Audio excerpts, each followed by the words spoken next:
জয়পুরহাটের খেতলাল উপজেলায় উৎসবমুখর পরিবেশে অনুষ্ঠিত হল খেতলাল পাইলট প্রিমিয়ার লিগ সংক্ষেপে KPPL ক্রিকেট টুর্নামেন্ট ২০২৬-এর জমকালো উদ্বোধন অনুষ্ঠান সোমবার ২৩ মার্চ সকাল ১০টায় খেতলাল সরকারি সাইদ আলতাফুন্নেসা কলেজ মাঠে আনুষ্ঠানিকভাবে এই টুর্নামেন্টের উদ্বোধন করেন উপজেলা নির্বাহী অফিসার জনাব সানজিদা চৌধুরী।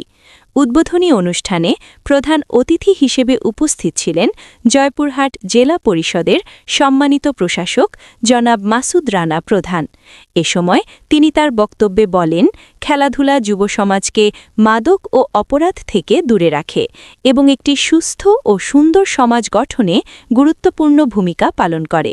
তিনি আরও বলেন, এ ধরনের ক্রীড়া আয়োজন তরুণদের শারীরিক ও মানসিক বিকাশে বিশেষ সহায়ক ভূমিকা রাখে।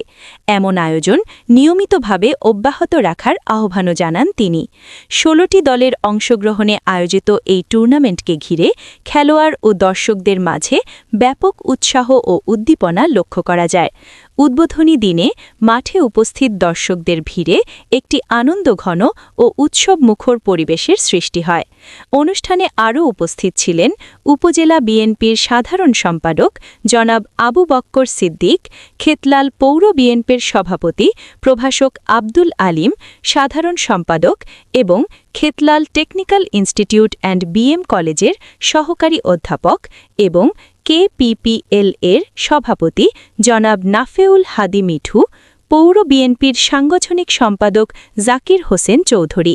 এছাড়াও উপস্থিত ছিলেন বিএনপি নেতা জনাব মতিউর রহমান বাঁধন, খেতলাল উপজেলা ছাত্রদলের সাবেক সাধারণ সম্পাদক, জেলা যুবদলের সদস্য এবং সাবেক পৌর কাউন্সিলর জনাব মাহবুব হোসেন সর্দার, জেলা যুবদলের সদস্য জনাব আইনুল ইসলাম শয়নসহ বিভিন্ন রাজনৈতিক ও সামাজিক সংগঠনের নেতৃবৃন্দ।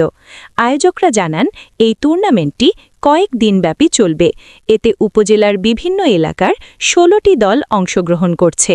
খেলাধুলার মাধ্যমে তরুণদের মাঝে সৌহার্দ্য, শৃঙ্খলা এবং নেতৃত্বের গুণাবলী বিকাশের লক্ষ্যেই এই আয়োজন করা হয়েছে। প্রতিবেদন SM মিলন, খেতলাল, জয়পুরহাট।